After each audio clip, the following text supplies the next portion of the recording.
We will learn about agricultural seasons of India. हम भारत के कितने एग्रीकल्चरल सीजन्स होते हैं उनके बारे में जानेंगे। ठीक है, ये जोग्राफिकल कॉन्सेप्ट है। तो इंडिया में, भारत में 3 सीजन्स होते हैं एग्रीकल्चर के बेसिस पे, kharif season, rabi season and zaid season. ठीक, first we will look on kharif season. Clear? So kharif season क्या होता है, कब होता है? खरीफ सीज़न कब से कब तक होता है ये समझते हैं। जनरली पूरे इंडिया के बेसिस पे जून से लेके अक्टूबर नवंबर तक खरीफ सीज़न रहता है। कब से कब तक रहता है खरीफ सीज़न? जून से लेके अक्टूबर नवंबर तक। तो ये थोड़ा नहीं लग रहा है रेनी सीज़न वाला, मानसून सीज़न वाला है? तो मानसून सीज़न वाला जो एग्रीकल्चरल सीज़न होता है उसको क्या कहते हैं? खरीफ सीज़न। क्लियर? अब देखते हैं इसमें क्रॉप्स कौन कौन से आते हैं। क्रॉप्स, इसमें कौन कौन सी चीज़ बोई जाती है? शुगर केन बोई जाती है, राइस की फसल होती है, मिलेट्स की फसल होती है, मेज़ MEIZE मेज़ की होती है, मेज़ भुट्टा, भुट्टा की खेती होती है। ठीक है, एक्सेट्रा। इन सब की खेती किस सीज़न में होती है? खरीफ सीज़न में, दैट इज़ मानसून सीज़न में होती है। ठीक है, जून से लेके अक्टूबर नवंबर तक ये सब पनपेंगे, बनेंगे, हार्वेस्ट होगा, ये सब क्लियर। ठीक है, तो ये तो जून से लेके अक्टूबर नवंबर तक ये पूरा सीज़न हो गया। अब हम एक एक चीज़ सीखते हैं। किसी भी चीज़ को बोने के लाने के लिए, प्राप्त करने के लिए सबसे पहला काम होता है बीज बोना। ठीक है, अब बोने को इंग्लिश में क्या कहते हैं? सोइंग। तो सोइंग सीजन खरीफ का कब होता है? सोइंग सीजन या सोइंग पीरियड। तो सोइंग सीजन होता है जून जुलाई में। कब? जून जुलाई में जो भी बीज होता है वो सब बोआ जाता है। ठीक है, चाहे राइस का हो, राइस का भी अभी देख रहे होंगे कि जब से बरसात हुई है तो तराई हो गई है, इरिगेट हो गया है, तो उसके बेसिस प्री इरिगेशन कहते हैं, क्योंकि ये अभी फसल उगने से या बोने से पहले भीगा है ना लैंड, तो इसी को प्री इरिगेशन कह देंगे। प्री मतलब पहले, इरिगेशन मतलब भिगो देना, तरा देना। क्लियर? तो सोइंग सीजन, बीज किस समय में बोया जाता है? तो जून जुलाई में जनरली बोया जाता है, क्योंकि जनरली इंडिया में, भारत में जो हमारा दक्षिण भाग है वहाँ पे मानसून जून में आ जाता है ऑलमोस्ट, तो इसीलिए खेती उसी समय से जून जुलाई से माना जाता है। तो सेंट्रल पार्ट में, भारत के सेंट्रल, नॉर्दर्न, ये सब पार्ट में थोड़ा समय लगता है, मतलब जून से जुलाई चला जाता है। इसीलिए कभी जून में और जुलाई में, जून जुलाई में क्या होता है? सोइंग कर दी जाती है, मतलब बीज बो दिया जाता है। ठीक है, क्लियर? उसके बाद आता है ग्रोइंग सीजन। क्या चीज? Growing season. ग्रोइंग सीजन मतलब पूरा समय, जितने समय में ये जो बीज डाले हैं हम लोग वो बड़ा होगा, मतलब वो वेल मैच्योर्ड हो जाएगा। ये कितना समय लगेगा वेल मैच्योर होने में? छोटा बीज बोए, उसमें से अंकुरित हुआ और फिर पूरा स्टेम निकला, लीव्स निकला, फ्लावर आए, फिर जाके पूरा वेल प्रोडक्ट, हमको फूड कब तक प्राप्त होगा, मतलब वेल डेवलप क्रॉप कब हो जाएगा, वो उसी को क्या कहते हैं? Growing season. The season or the time period in which the crops is fully matured, gets fully matured। ठीक, इतने समय में ये छोटे से बड़ा होता है और फाइनली मैच्योर होता है। तो ये कब से कब तक रहता है? वही जुलाई से लेके सितंबर अक्टूबर तक। कब तक? सितंबर अक्टूबर तक, मतलब जून जुलाई से लेके सितंबर अक्टूबर तक ये पूरा अपने आप को बढ़ाता है, और बढ़ाने में से अपने से नहीं बढ़ता है, उसको धूप मिलती है, पानी मिलता है। पानी, what is irrigation? Irrigation is a method of supplying water to the land. Irrigation कौन सा मेथड होता है? इरिगेशन वो मेथड होता है, वो प्रक्रिया होती है जिसमें हम लोग लैंड को, जहाँ पे हम लोग कुछ ग्रो कर रहे हैं, कोई क्रॉप्स डाले हैं, उसको भिगोते हैं, तराई देते हैं। ठीक है, तो खरीफ सीजन का ग्रोइंग सीजन कब होता है? जुलाई से लेके सितंबर अक्टूबर तक, मतलब इतने में वो पनपते हैं। ठीक है, पनपते हैं, बढ़ते हैं, मैच्योर हो जाते हैं। ठीक, तीसरा आता है हार्वेस्टिंग। हार्वेस्टिंग कब होता है? What is harvesting?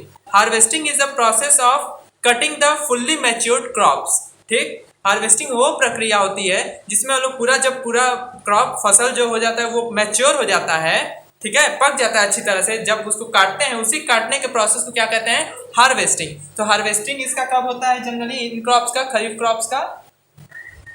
अक्टूबर से लेकर नवंबर के बीच में होता है। ठीक है, अक्टूबर नवंबर के समय में क्या होता है? Harvesting. Concept clear? Kharif season. और एक चीज और याद रखिए, ये जितने भी क्रॉप्स हैं खरीफ सीजन वाले, मानसून सीजन वाले, मानसून के क्रॉप्स हैं, ठीक है, तो इससे तुरंत दिमाग लग जाएगा कि सबसे ज़्यादा इन लोगों को पानी की आवश्यकता है। मोर देन मतलब 180 सेंटीमीटर से ज़्यादा बरसात होनी चाहिए, मतलब पानी की रिक्वायरमेंट है, बरसात नहीं पानी की रिक्वायरमेंट है, ठीक है। तो इतनी रिक्वायरमेंट कब फुलफिल हो सकती है? इतनी बरसाती के मौसम में होता है इतनी बारिश। तो क्लियर कॉन्सेप्ट, क्लियर, कोई डाउट? जून से अक्टूबर तक पूरा समय रहता है। सोइंग सीजन बीज बोने का समय जून जुलाई होता है, ठीक। और फिर ग्रोइंग सीजन कब से कब तक रहता है? जुलाई से लेके सितंबर अक्टूबर तक रहता है। और फिर जब पनप जाता है, मैच्योर्ड हो जाता है, तो हार्वेस्ट किस समय में करते हैं? अक्टूबर नवंबर में। और इनके क्रॉप्स के एग्जांपल कौन कौन से थे? मिलेट्स हो गया, शुगर केन हो गया, राइस हो गया, ठीक है। इंडिया इंडिया इंडिया में West Bengal is the largest producer of rice. हम लोग के भारत देश में सबसे ज़्यादा जो चावल की खेती करता है या सबसे ज़्यादा प्रोडक्शन करता है वो वेस्ट बंगाल है। उसके बाद सेकंड नंबर पे यूपी हो जाता है, ठीक। और वर्ल्ड में चाइना सबसे नंबर 1 पे है, जो कि राइस की खेती सबसे ज़्यादा उत्पादन करता है। राइस सबसे ज़्यादा उत्पादन वाला देश कौन सा है राइस का? वो है चाइना, ठीक है। और इंडिया में West Bengal, Uttar Pradesh second number पे है। इतना कॉन्सेप्ट क्लियर। अब आते हैं रबी पे, ठीक। रबी का भी ऐसे ही समझेंगे, ठीक। रबी का पूरा सीजन कौन सा? ये विंटर सीजन में होता है, ठीक है। विंटर सीजन कब से? अक्टूबर नवंबर, ठीक है। जनरली नवंबर से लेके मार्च तक इसका पूरा कार्यकाल रहता है। मार्च अप्रैल भी चला जाता है, अप्रैल लेके चले, ठीक है। नवंबर से लेके मार्च अप्रैल तक इसका पूरा सीजन होता है। कौन सा सीजन? रबी सीजन, क्लियर। सोइंग सीजन कब होता है? रबी क्रॉप्स का या सीड का सोइंग सीजन कब बोएंगे? तो सोइंग सीजन होता है वही अक्टूबर नवंबर, ठीक। अक्टूबर नवंबर में तो क्या करते हैं? बीज को बोते हैं, ठीक है, क्लियर। ग्रो कब से कब तक होता है? मतलब बीज बो दिए, उसको सोइंग प्रोसेस। अब बीज बोने से लेके एक फुल्ली मैच्योर्ड क्रॉप्स पाने तक के बीच में का पूरा जो समय होता है उसी को क्या कहते हैं? ग्रोइंग सीजन, बढ़ने का समय, मैच्योर होने का समय। तो ये रबी क्रॉप्स का कौन सा होता है? रबी क्रॉप्स का ग्रोइंग सीजन नवंबर से लेके मार्च या अप्रैल भी कभी कभी चला जाता है इसमें। तो वही नवंबर से लेके मार्च अप्रैल, पूरे इंडिया के बेसिस पे बात करना है ना। Clear concept? Growing season clear. Harvesting season, harvesting time, harvesting मतलब जब फुल्ली मैच्योर्ड हो जाए तब काटेंगे, ठीक। तो इसका कब होगा? सीधी सी बात है, अप्रैल मई में होता है। कब?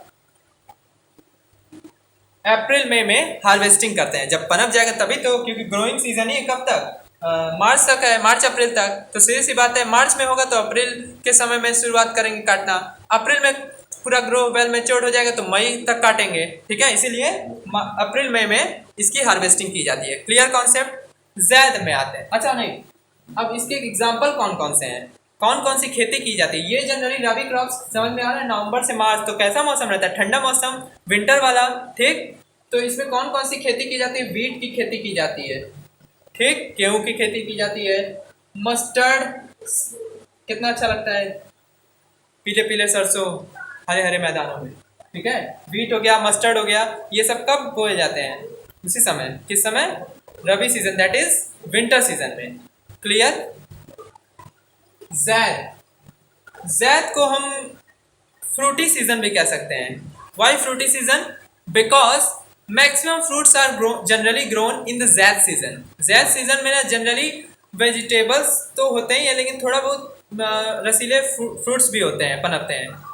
इसका सीजन कब से होता है? मार्च अप्रैल से लेके, इसका पूरा समय मार्च अप्रैल से लेके वही मई जून तक जाता है।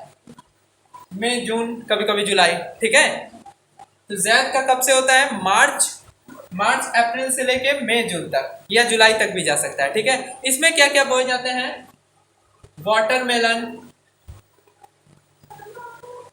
मस्क मेलन, मैंगो भी इसी सीजन में जाके पनपता है, जून में, ठीक है। तो ये सब जैद के क्रॉप्स हैं। किसके क्रॉप्स हैं? जैद में, ठीक है। जैद यही मार्च अप्रैल मई जून जुलाई, ये इतने समय के बीच जो भी क्रॉप्स बोए जाएंगे, जनरली इसमें फ्रूट्स होते हैं, तो ये सब जैद सीजन में आएंगे। Clear concept? क्लियर। इसका सोइंग सीजन का सोइंग क्या पेड़ अब मैंगो का पेड़ है, अब पेड़ पे तो कभी भी उग जाएगा, मतलब मान ली पेड़ है, बरसात मिली तो जून उनमें हो गया, ठीक है, मई में हो गया। मस्क मिलन, वाटर मिलन, ये सब एग्जाम्पल हैं। जैद सीजन, जैद सीजन क्या होगा, ये क्या कहते हैं, ये था खरीफ सीजन था बरसात वाला, रबी सीजन था कब का, ठंडी वाला, और जैद सीजन जो है, जैद सीजन वो जनरली समर वाला कह सकते हैं, जिसमें ज़्यादा गर्मी पड़ती है, ठीक है, क्लियर। इसीलिए गर्मी के मौसम में हम लोग को वाटरमेलन ज़्यादा मिलता है, तरबूज, क्लियर हो गया, समझ में आया, क्यूकम्बर व्यूकम्बर ये सब इसी समय बोया जाता है, clear, any doubt, concept clear. ये सीजन पे खरीफ सीजन हो गया, रबी सीजन हो गया, जैद सीजन हो गया, एकदम क्लियर। अगर कोई भी डाउट हो कमेंट करिए।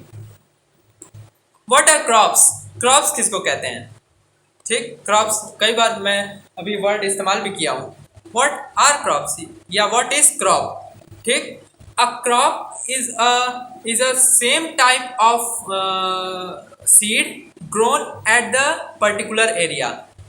जब हम किसी एक टाइप की सीड को पूरे बड़े से मैदान में या जितने बड़ी दूरी है, जितना भी खेत है उतने में सिर्फ एक टाइप की अगर हम लोग बुआई करते हैं किसी भी सीड की, तो उसी टाइप के क्या कह देंगे, उसी फसल को क्रॉप कहते हैं, ठीक है, फसल मतलब क्रॉप, क्लियर, समझ में आया, इसमें कोई डाउट है। व्हाट आर कंपोस्ट, कंपोस्ट क्या होता है, the dead decade part of living organism, the dead decayed part of living organism is known as compost। Generally compost उनको कैसे, कंपोस्ट को आम भाषा में खाद कहते हैं, ठीक है, खाद, ठीक है। अब ये खाद भी जनरली, खाद क्या होता है, जब जैसे गोबर रहता है, अब उसको छोड़ दिया जाता है तो वो सड़ जाता है, ठीक है, जितना सड़ेगा उतना ज़्यादा अच्छा, मतलब उपजाऊ होगा, उतना ज़्यादा वो उसके अंदर कैपेबिलिटी होती है, टेंडेंसी होती है ताकि लैंड को फर्टाइल कर दे, क्योंकि उसमें एसेंशियल न्यूट्रिएंट्स प्रोवाइड होते हैं लैंड को, जो क्रॉप एब्जॉर्ब करता है और बढ़ता है, पनपता है, मैच्योर होता है, क्लियर। जनरली मैन्योर क्या कहते हैं, कंपोस्ट को 2 बेसिस पे बांटा गया है, manure and fertiliser. What is the basic difference, the basic difference between the manure and compost is naturality. इसका मतलब क्या, manure are those compost which are made naturally, जो कंपोस्ट, जो खाद नेचुरली बने उन्हीं को मैन्योर कह दिया गया है। जैसे अब गोबर है, ठीक है, या पील्स हैं, पील्स मतलब क्या, छिलका, प्याज का छिलका हो गया, कोई भी छिलका हो गया, वो सब कहीं रख दिए, कुछ दिन छोड़ दिए तो वो सड़ जाता है, अब वो कंपोस्ट की तरह काम कर रहा है। हम लोग नेचुरली ना किए, अब कहीं लैब में ले जाके नहीं ना उसको पकाए बनाए तब जाके बना, नहीं ना, हम लोग नेचुरली उसको छोड़ दिए, नेचर अपने आप नेचर के द्वारा इन्वायरमेंट के में रह के वो सड़ा, अब वो सड़ जाने के बाद वो कंपोस्ट बन गया, नेचुरली बना, तो इसको मैन्योर कह देंगे, ठीक। अब इसको खेत में डाल सकते हैं, कोई दिक्कत नहीं है, अपने घर का छिलका है बाहर फेंकने से अच्छा आप खेत में ही उसको डाल दीजिए और वो एब्जॉर्ब कर लेगा, क्योंकि वो लिविंग पार्ट है और लिविंग में ऑर्गेनिक कंटेंट रहता है, जो ऑर्गेनिक और इनऑर्गेनिक में डिसइंटीग्रेट हो जाता है, ठीक है, तो लैंड को क्या फर्टिलिटी प्रोवाइड करता है, इम्प्रूव करता है उसकी न्यूट्रिशन वैल्यू, क्लियर। फर्टिलाइजर क्या होता है, fertiliser are the artificially made manure, artificially made manure मतलब क्या, जिनको हम लोग लैब में बनाते हैं, इंडस्ट्री में बनाते हैं, उसको उसी को क्या कह देंगे, फर्टिलाइजर। फर्टिलाइजर में भी वो कंपोनेंट, उसमें बस वो कंपोनेंट इस्तेमाल होते हैं, ठीक है, जनरली उस कंपोनेंट फर्टिलाइजर में जैसे कंपोनेंट इस्तेमाल, जैसे पोटेशियम नाइट्रेट की आवश्यकता है, एमोनियम नाइट्रेट की आवश्यकता है, ठीक है, यूरिया की आवश्यकता है, ये क्या, ये सब केमिकल्स हैं, इसमें अब पूरा गोबर का गोबर नहीं उठा के ले आया गया, ठीक है, अब सिर्फ केमिकल का इस्तेमाल कर रहे हैं, क्लियर, समझ में आया। फर्टिलाइजर भी आजकल 2 आ रहे हैं, इनऑर्गेनिक और ऑर्गेनिक सबसे ज़्यादा चल रहा है, ठीक है, क्लियर हुआ। ऑर्गेनिक मतलब क्या, जो लिविंग ऑर्गेनिज्म से प्राप्त हुआ, इनऑर्गेनिक में भी लिविंग ऑर्गेनिज्म से प्राप्त किया जाता है, लेकिन क्या होता है उसमें इनऑर्गेनिक कंटेंट रहते हैं। कैसे पहचानेंगे ऑर्गेनिक है कि इनऑर्गेनिक, जनरली ऐसे नहीं देख के पहचान सकते, थोड़ा केमिकल नॉलेज होना चाहिए। कार्बन हाइड्रोजन की लंबी बॉन्ड है तो उसी को ऑर्गेनिक कंपाउंड कहते हैं। अगर कार्बन है या कार्बन के अलावा उससे जुड़ा हाइड्रोजन है, हाइड्रोजन के साथ कोई और एलिमेंट जुड़ा हुआ है तो वो इनऑर्गेनिक हो गया। जैसे H2CO3, H2CO3 इसमें कार्बन भी है हाइड्रोजन भी है, लेकिन लंबी चेन नहीं है, क्योंकि कार्बन एक ही प्रेजेंट है, 2 हाइड्रोजन है और ऑक्सीजन 3 है, H2CO3 कार्बोनिक एसिड है, ठीक। अब H2SO4 इनऑर्गेनिक हो गया क्योंकि इसमें कार्बन नहीं है, ठीक है। CH4 ये क्या हो गया, यहाँ पे क्या है, कार्बन तो है बट चारों ओर कौन है, हाइड्रोजन है, ऑर्गेनिक कंपाउंड। C6H12O6 6 तो कार्बन है, उसके साथ भले ही ऑक्सीजन और हाइड्रोजन जुड़ा हो, ऑर्गेनिक कंपाउंड, ठीक है। इसको डिटेल में डिस्कस करेंगे किसी और क्लास में, समझ में आया। अगर चाहिए इस पे वीडियो तो कमेंट करिए। कोई भी डाउट हो मैन्योर, कंपोस्ट, खरीफ सीजन, रबी सीजन, ज़ैद सीजन में या कोई भी इससे रिलेटेड टॉपिक में कमेंट